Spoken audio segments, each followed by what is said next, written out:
Chers amis, bonjour. Bonjour Stéphane. Bonjour Baudouin. Bonjour Julien. Bien. Nous sommes ici en Alsace sur le pâtir de Cernay. Stéphane distribue en France la société ATEC, les modérateurs de son. Comme vous le savez, aujourd'hui en France, on peut les utiliser à la fois pour la battue, l'approche et puis l'affût.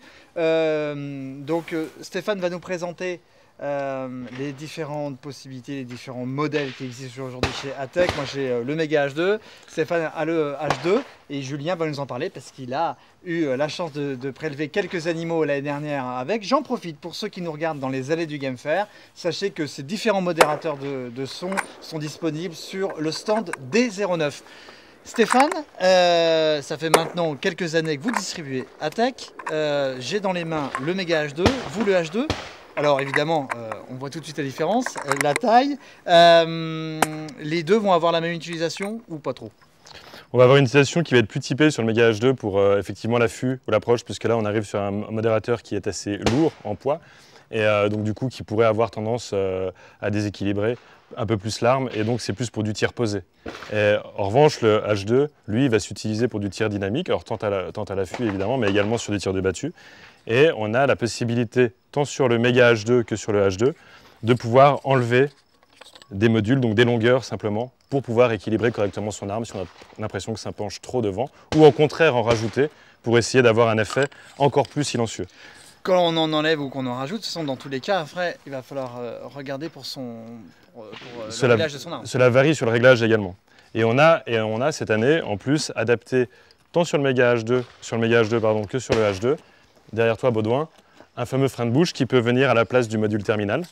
Et donc, le frein de bouche va permettre encore une réduction du recul, mais également la poussée des gaz plus sur les côtés en périphérie et non vers l'avant, ce qui perturbe encore plus aujourd'hui les animaux qui ne savent pas du tout d'où vient le son. Quelqu'un qui aujourd'hui n'a pas encore un modérateur de son, se tâte pour en avoir un, qu'est-ce qu'il a? Il a besoin, il a juste besoin d'avoir une arme qui est filetée. Une arme qui est filetée. Et aujourd'hui, dans la gamme ATEC, on est capable d'équiper tous les calibres, à partir du calibre 222 jusqu'à des calibres 338, 9.3, 375 et même au-delà sur les calibres 450. Julien nous en parlera tout à l'heure puisqu'il utilise également ce calibre-là beaucoup.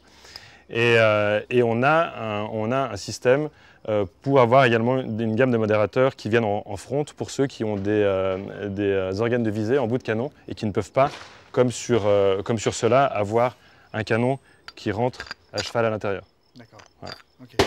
S'agissant de l'utilisation, on va utiliser uniquement au moment de la chasse, on le retire après chaque chasse, on peut le laisser dessus, vaut mieux pas?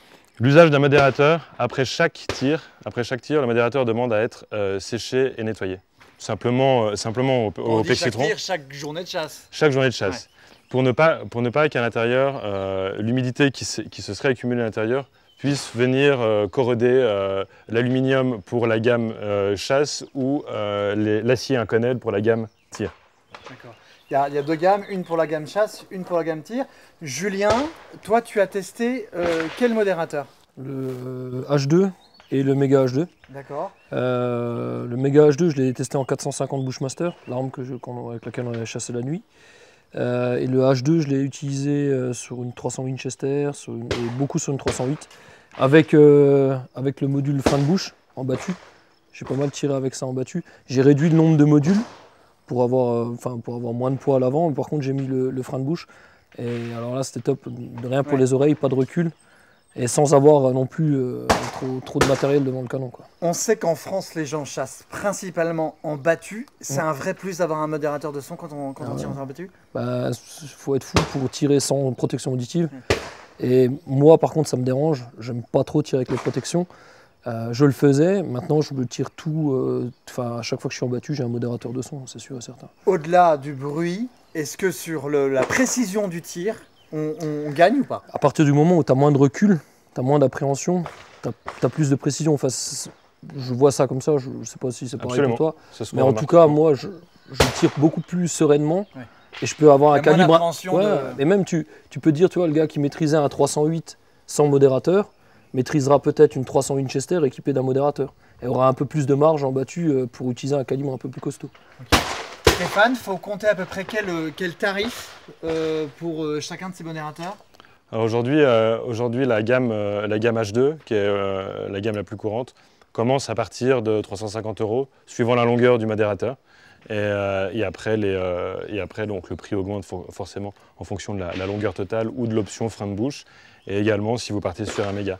Mais tu viens de souligner que la chasse en France est très utilisée en battu, et également la France est un des pays où il y a le plus d'armes semi-automatiques qui sont utilisées. Il faut savoir qu'Attec a un modérateur de son qui s'appelle donc le Optima Flow, qui est aujourd'hui le seul modérateur qui fonctionne aujourd'hui sur la plupart des armes semi-automatiques, puisqu'il y a une technologie qui est à double flux, donc les gaz sont poussés vers l'avant, ce qui permet de cycler correctement les armes semi-automatiques sans avoir à régler les empreintes gaz. Tout de suite sur une arme de série, on peut utiliser ce modérateur-là. Ça veut dire que ça va convenir sur une barre Ça va convenir sur une barre, ça va convenir sur une Argo, ça va convenir sur une Vernet Caron.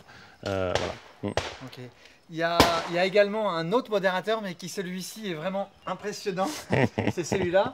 C'est donc pour un fusil calibre 12, voilà, uniquement calibre 12. Uniquement calibre 12, le calibre 20 devrait arriver à la fin de l'année. Okay. Et donc effectivement, alors comme vous pouvez le remarquer, c'est pour un seul canon.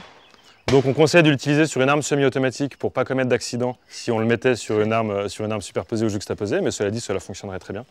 Et donc le principe, c'est qu'en fonction de la marque de l'arme, on fournit avec le A12 du coup un choc, donc qui se visse à la place des chocs interchangeables d'une arme, et avec le filetage qui vient au bout, et on le place en bout de canon de la sorte. Donc ton canon arrivera ici. Quelle utilisation?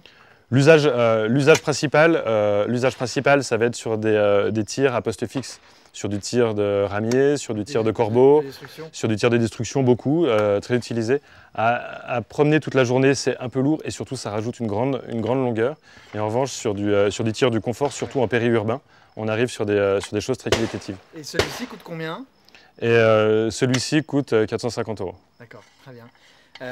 Est-ce qu'il y a d'autres modèles de la gamme Attec que tu voulais nous montrer? Alors aujourd'hui sur la gamme Attec chasse également pour les plus spécialistes et les plus pointus, on a également la gamme Optima qui également existe avec l'option ou non frein de bouche de la même manière. De la même manière que le H2 ou le Mega H2, on a le Optima 45 qui est un peu plus petit, Optima 50 qui correspond à un usage courant et l'Optima 60 qui correspond au Mega. Et là, on a une qualité de fabrication qui est encore au-delà, vraiment pour un usage intensif, et donc qui s'adapte également sur absolument tous les calibres. On a tous les filetages et tous les calibres, et on a toujours notre fameux système ALOC, qui est un filetage propre à Attec, qui est un filetage quart de tour, sur lequel on peut monter sur les Mega H2, sur les Optima, sur toutes les familles. Okay. Et après, on tombe dans toute la gamme de produits tir sportifs, longue distance, semi-automatique, arme de poing, mais là c'est autre chose. Vous avez 1000 revendeurs en France, donc pour tous ceux qui ont envie de se procurer pour cette prochaine saison un modérateur de son Attec, eh bien, il suffit d'aller voir votre armurier.